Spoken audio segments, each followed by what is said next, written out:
Thank you for tuning into the Mixed Texan Report. Have a lot of stories for you today, but first I want to talk about crazy Nancy Pelosi. Check out this video, this clip of her on MSNBC talking about Joe Biden's great job gains. Check this out.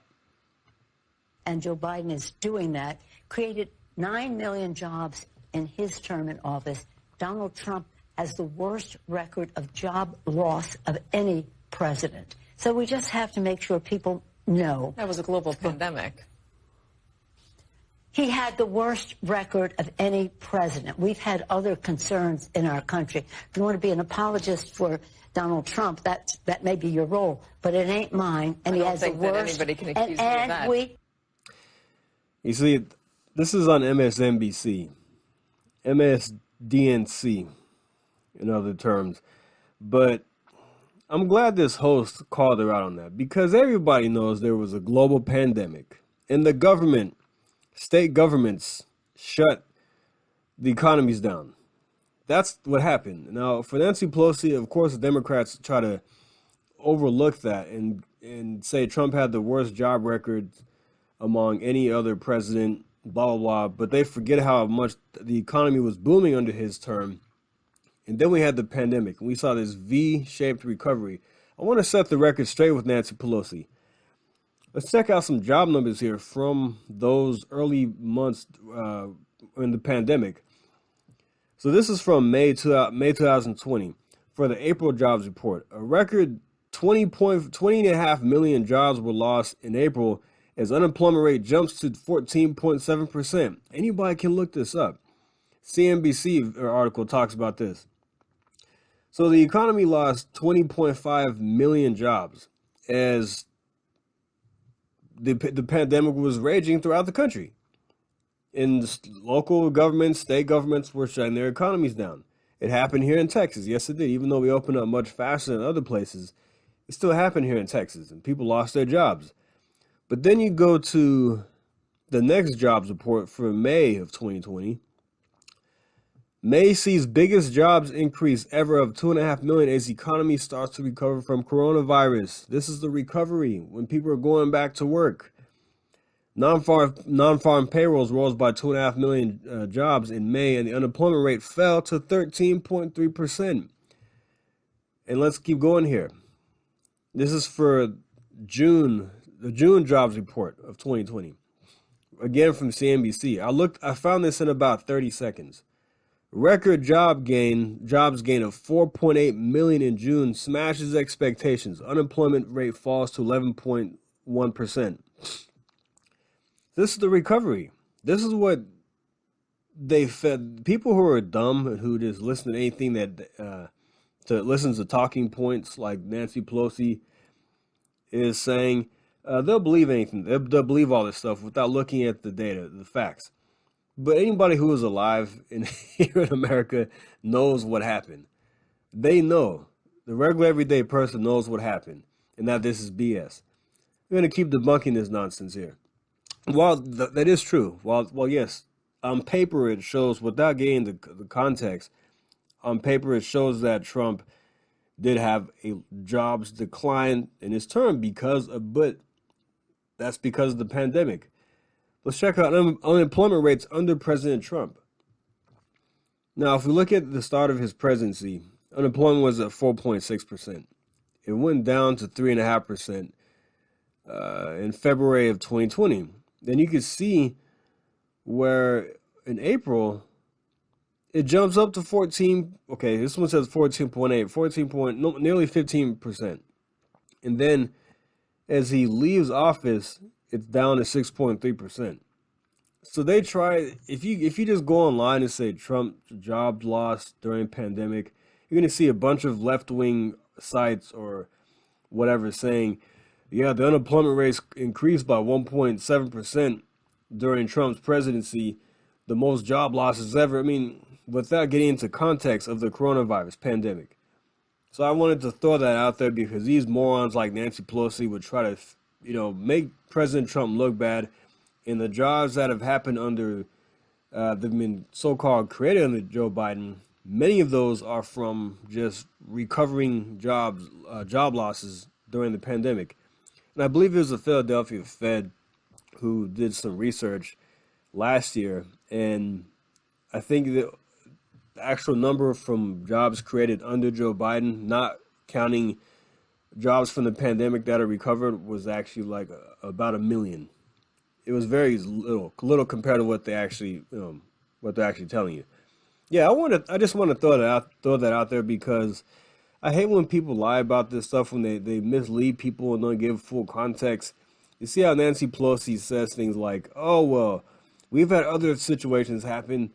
I mean, this wasn't just any old situation. This was once in a century type deal, which saw a massive overreaction. A lot. I get, hey, we didn't know what it was, so maybe for a little bit I can understand why things were shut down and we found out that was a bad idea.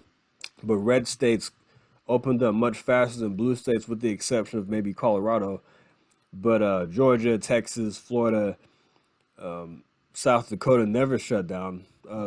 They never shut down, but Texas, Florida, Georgia opened up much faster than a lot of blue states did. And the economic recovery was much faster because Republican governors said we're not going to keep our places shut down and keep our people out of work. Yeah, I just want to throw that out there and give you the real numbers, the real data on that. But let's check this out. Judge rules Trump can attend Barron's graduation. This is good news. New York, this is from Daily Caller. New York Supreme Court Judge Juan Merchan, who was overseeing Manhattan District Attorney Alvin Bragg's hush money trial, ruled former President Trump can attend his son's high school graduation. He's set to graduate on May 17th from the Oxbridge Academy, located west of West Palm Beach, Florida. The judge granted the former president permission to attend during Tuesday's hearing. The former president previously fumed over potentially missing his son's graduation due to the trial. Yeah, I mean, I don't look. They're trying to take this man out any way they can. They're trying to ruin his life, keep him from campaigning, keep him from seeing his son graduate, walk across the stage. But I'm glad that they ruled that he can go. He shouldn't be allowed to miss things like this. It's just wrong. The whole thing is BS anyway. Yeah, so good news there. And more good news, two rivals have made amends. Trump and DeSantis meet in Miami. This is from Town Hall. Governor Ron DeSantis and former and potentially future President Trump met in Miami on Sunday morning, as it looks like the governor has agreed to campaign for the presumptive Republican nominee. Once Trump's primary rival, DeSantis, dropped out in January and endorsed Trump right after the Iowa caucus and before New Hampshire Republican primary. Ron DeSantis agreed to campaign on behalf of Donald Trump after the former rivals met Sunday morning as the ex-president looks to retake the White House, sources told the Post. The two prominent Republicans met in Miami in an attempt to patch up a strained relationship. See, this is good. This is good news because these two were rivals at one point, and DeSantis was supposed to be the guy that was to challenge Trump, to take the throne, take the mantle from Trump, and lead the Republican Party. And that failed to materialize during his failed presidential run. But this is good because DeSantis is kind of, in my opinion, made things right, I guess. He's lost a lot of support from the Trump, people who are fans of Trump, the MAGA crowd. A lot of people in the MAGA crowd felt like DeSantis is supposed to be the guy, the heir apparent to Trump.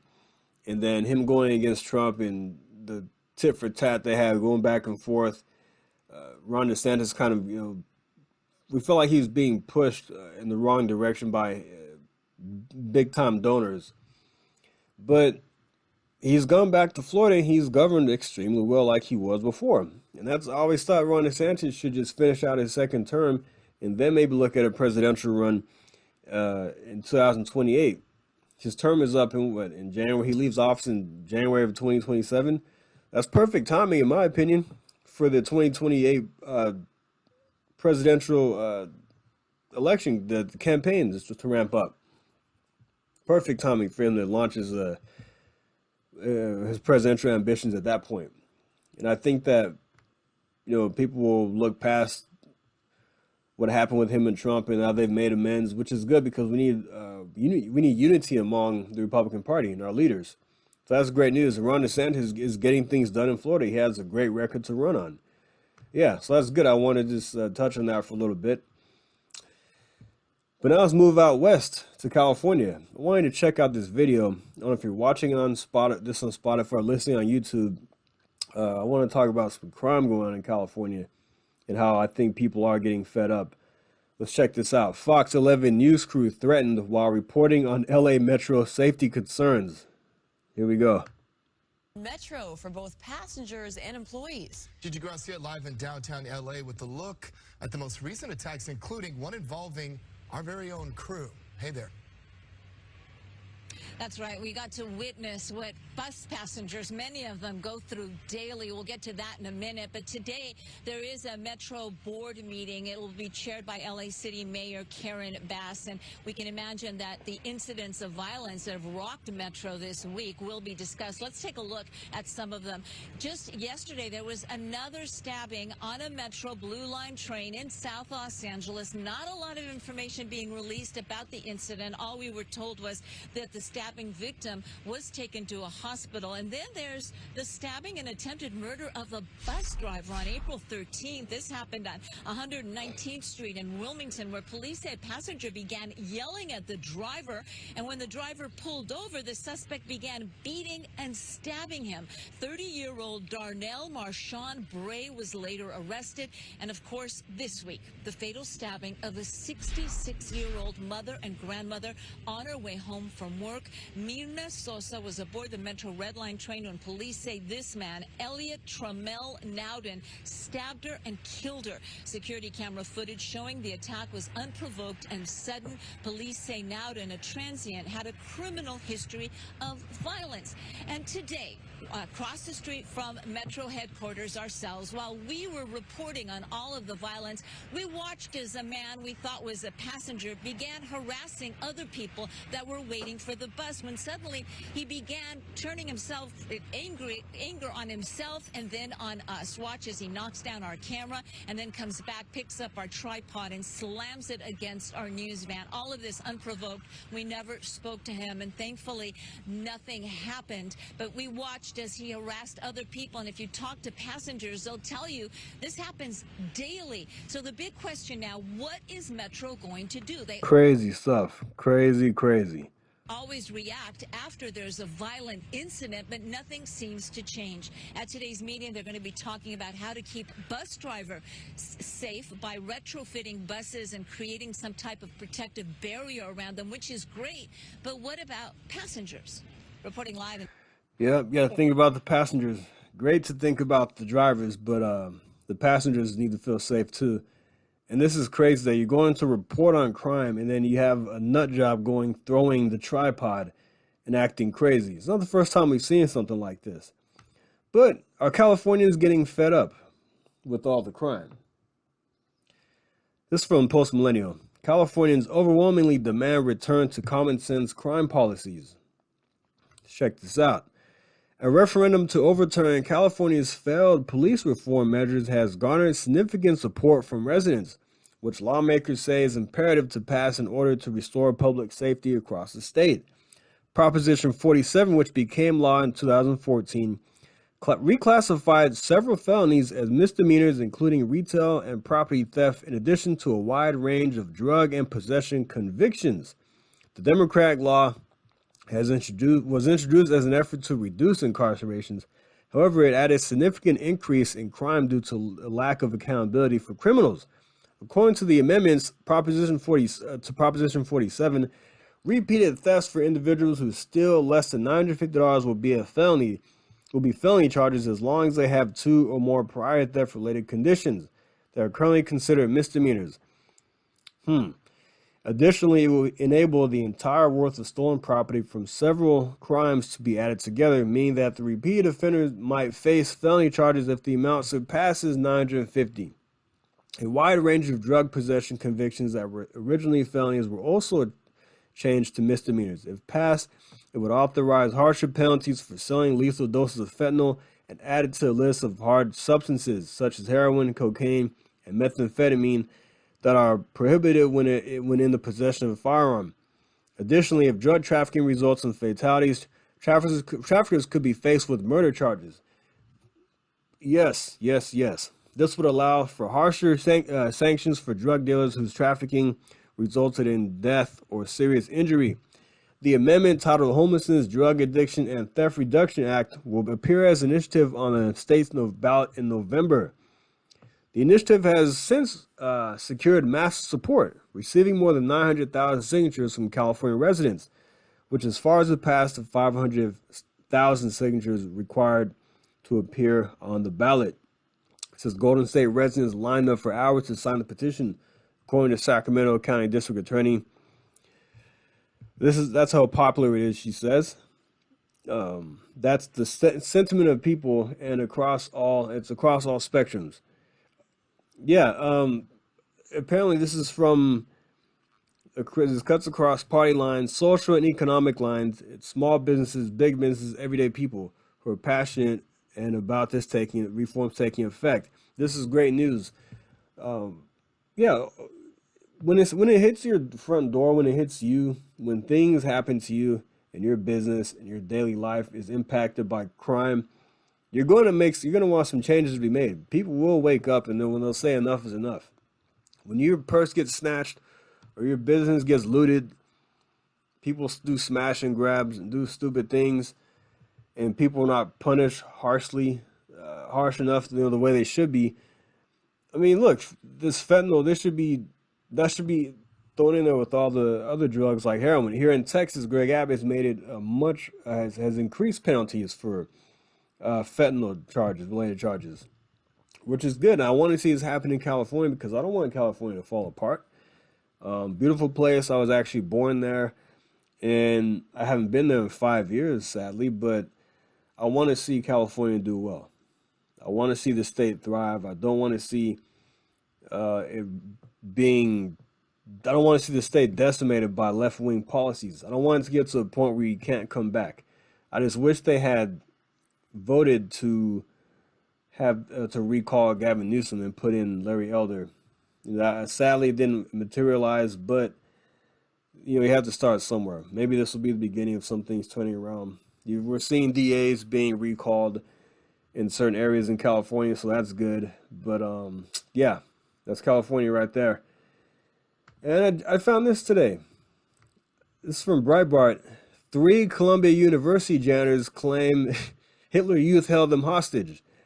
Now here's a picture. I don't know if you can see it if you're watching on Spotify, but there's a picture of this facilities worker who was held hostage inside the building by these thugs, these agitators, these young Hitler wannabes, these pro-Hamas supporters. This guy apparently challenged 3. But check this out. There are 3 guys surrounding him. There's a black guy. Looks like he's wearing a blue, kind of like a button-up, short-sleeve button-up with the hat. Looks like he might be a worker inside the building. It looks like he's taking on all 3 of these scumbags, these losers. There's one guy here with gloves on and a mask. Another guy with the hoodie on and gloves on. Another Hamas supporter with his face covered up. And this guy looks like he's taking on every single one of them. He says they held me hostage. He was let out and they wouldn't let him go. I mean, this is what's going on at our universities. Then you have teachers there not wanting, trying to protect these tent setups and all that. It's crazy stuff. But not in Florida and not in Texas. Look what happened in Florida. It's from Western Journal. University of Florida puts Columbia to shame with a perfect statement. This is from the University of Florida. The university's assistant vice president, Steve Orlando. What a coincidence. His last name was Orlando, and he is vice president of University of Florida. Anyway, he said, this is not that complicated. The University of Florida is not a daycare, and we do not treat protesters like children. They knew the rules, they broke the rules, and they will face the consequences. Yes, he said, for many days we have plenty told protesters, many of whom are outside agitators, that they will be able to exercise the right to free speech and free assembly. And we also told them that clearly prohibited activities that will result in trespassing order from UPD, barring them from all university properties for 3 years and an interim suspension from the university. Yeah, for days, UPD patiently and consistently reiterated the rules. Today, individuals who refused to comply were arrested after UPD gave them multiple warnings and opportunities to comply. Yes, this is how you take care of situations. As you may have seen in Texas, Greg Abbott ordered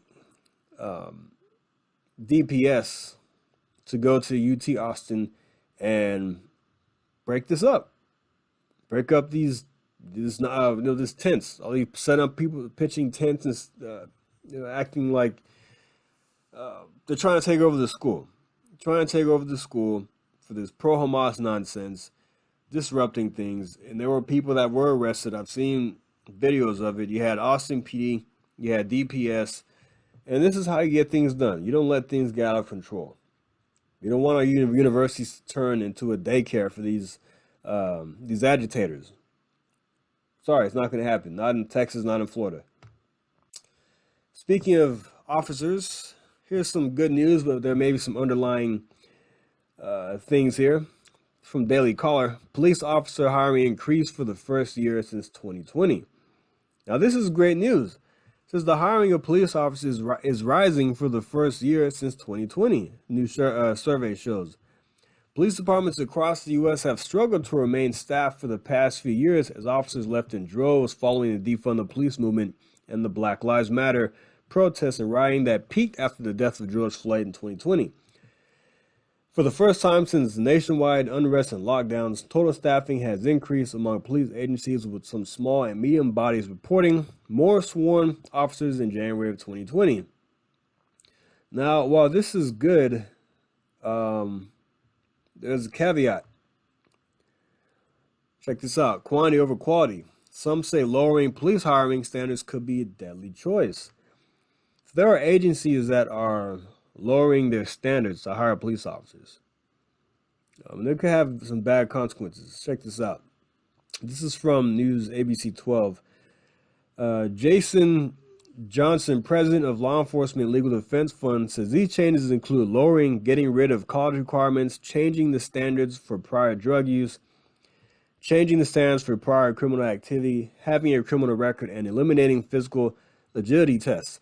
Yeah, I've seen this with some departments lowering standards, like this is actually fire departments, to allow more women fire departments. But anyway, that's besides the point. But under loosened standards, the Memphis Police Department hired Demetrius Haley, a former corrections officer who was once sued for beating an inmate.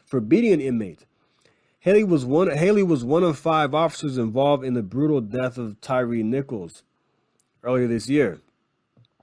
Objectively, we can say that under any reasonable standards for hiring a law enforcement officer, Haley simply wouldn't have been hired. Yeah,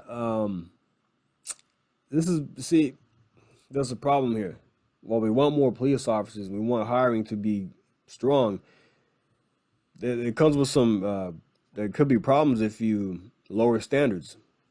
Like the one guy I just talked about, beating an inmate, and then he was involved in the killing of someone that was pulled over. It just, we have to be careful with this stuff. 2020 caused a lot of problems throughout the country with law enforcement. Morale is down. A lot of police officers quit. They retired. They transferred to other places. We saw places like Florida recruiting officers to come from blue states that felt they were underappreciated. NYPD was having a trouble with staffing. Seattle had trouble. You saw it across the country. We can't have that. When you see in places like Pittsburgh, how they were going to not be answering phone calls between a certain time. I did a video on this a while back, and while we haven't seen any major issues with that as of yet, that they were understaffed, and they had a lower amount of police officers between I believe it was 3 a.m. and 7 a.m. A lot of things can happen between those hours. I mean, even if the data shows that crime is lower, you don't think you need to have less police officers on hand or nobody answering the phone just because crime is a little bit lower at that time and then if there's staffing issues. But this is what happens when you push to defund the police. Morale goes down and you have hiring issues. But I like law and order. I want to be in a safe community. Who doesn't want to be in a safe community? But it doesn't matter to the the BLM protesters and these agitators. They don't care about law and order. But anyway, guys, I'm going to leave that right there for today. So I want to talk about those few stories I found to be interesting. Like and subscribe, whether on YouTube, Spotify, Amazon, whatever. I hope you have a great rest of your day, and I'll check you out next time. Thank you. Take care.